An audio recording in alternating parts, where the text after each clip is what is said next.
So, life update lang. I'm watching the first episode of Sweet Home. And I think nakalahati ko na siya or more. And grabe yung Sinami monster na kakainis talaga mga humans minsan. Like, yung isang monster is parang meron siyang instinct. Mother's instinct. And then, nung nakita niya yung isang bata na umiiyak, tapos hinahanap yung mother niya, kinuha niya yung bata. Tapos, thankfully, nag-stop yung mga soldiers to shoot the creature. And then, yung mabait na monster is lumapit siya dun sa mother nung bata. And then, ayun, binitawan niya yung bata, tas hinayaan niyang pumunta sa mother niya. And then, itong mga humans talaga pinagbabaril yung creature. Tapos, ang pinakamalala pa dun, may anak pala yung monster. And then, yung isa sa mga soldier na nakakairita, tinusok sa somewhere yung baby, tapos, parang, inano niya, binlockmail niya yung monster na pag lumapit ka, papatayin ko tong anak mo. So, tumigil na lang yung monster. Tapos, ayun, pinatay na nila. Thankfully, yung pinakamataas na soldier is pinakawalan yung baby. Ten. Pinakawalan yung baby monster. And, sobrang sarap sa puso. Kakalungkot. Then, sabi nung soldier na mataas, ang objective lang natin is atakihin yung mga nag-a-attack sa atin. And that's correct because inosente lang naman yung inosente lang naman yung baby monster, diba, or creature. So yeah. Yun pa lang naman yung notable na part sa akin.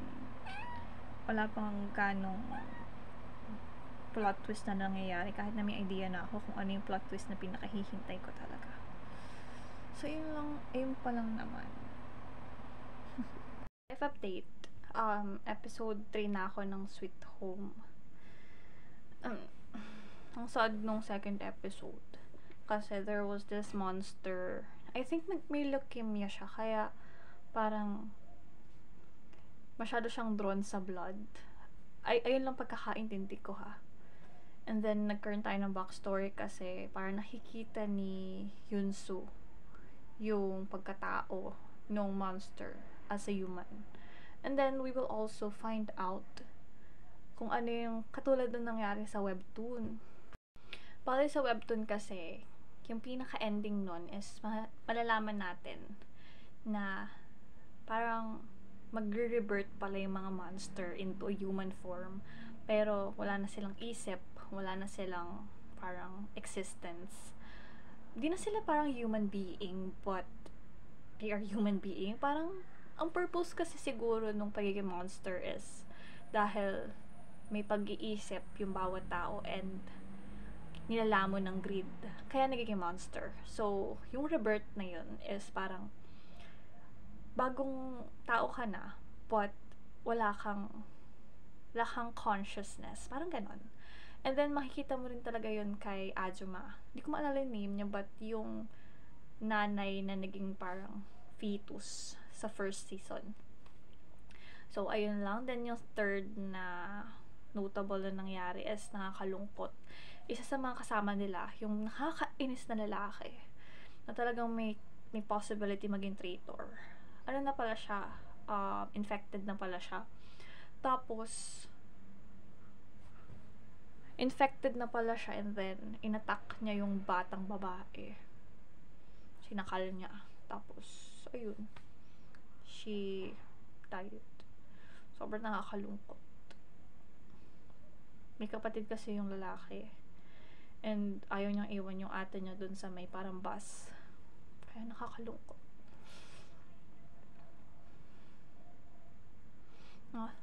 If you're curious kung bakit, why do I have this, kukulot ko yung hair ko, I will curl it.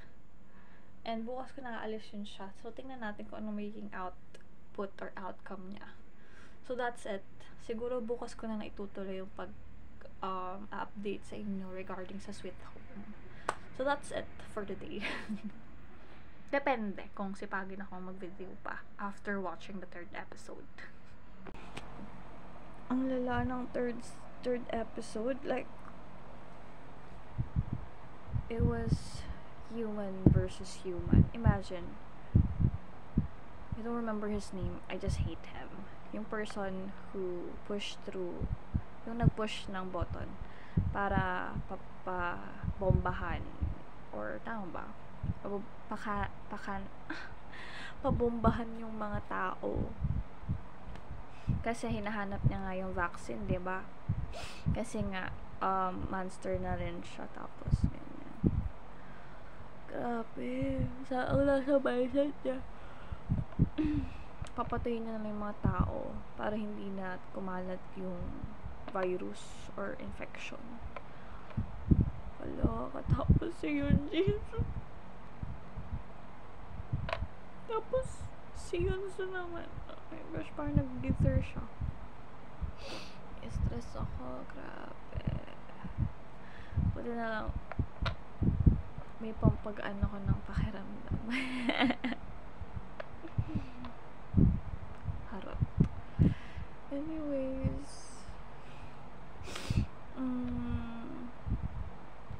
yeah, that's it. Tuloy ko na yung episode 4. Or tulog na kaya ako. Or siya ba? 10:16 pa lang naman. Tsaka nakatatlong kape ko today. So, feel ko di ako maaga makakatulog. Baka nga matapos ko yung Sweet Home today and tomorrow. Like, dire-diretso. Yan lang. Tuloy ko na panonood.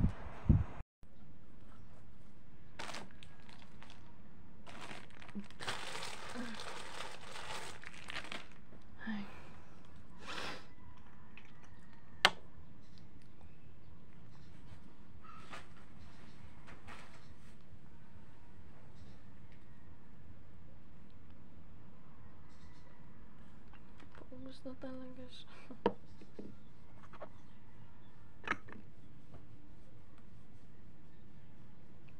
Oh, ang daming nangyari doon sa 3rd episode. Tama ba? Sa 3rd episode ng Sweet Home. Tama ba 3rd episode? 3rd episode. Bale, may dalawang character na actually, isang character lang nakakainis. And pilit sila ng pilit na gusto nilang lumabas. Ganyan na merong unfairness. Tapos, kinausap nila yung isang leader. Nung siyang nagpatira dun sa ilalim ng stadium. And sabi nun, parang sundan daw si Unyol. Si Unyol kasi yung pumatay, napatay niya ata yung asawa ng babaeng yun. Kaya, ayun, pinapasundan niya. So, ito namang lalaking color blue yung damit. Nag-assume na gustong ipapatay. Gustong ipapatay si Unyol. Kakairita. There's another thing that happened was, pinanganak yung isang monster. Tapos, dami nangyari eh. Yung mother na may cancer, na nakaapak siya ng mine. Tapos dun malalaman natin na infected na pala siya. Ito pa, yung anak niya palang isa na may disability, sumama dun sa dalawang sinusundan si Unyol. Tapos may nakita siyang baril. Sabi niya, I finally have my gun. Pero kinuha nung naka-blue. Tapos yun, nahiwala yung lalaking yun. And then makikita natin yung isang bagong character. And then yung white yung eyes. It's so weird. Parang wala akong maalalang ganun sa webtoon. And then, parang nakokontrol ng babae yun. Ang angas nga eh. Kasi yung kasamang isa nung naka-blue,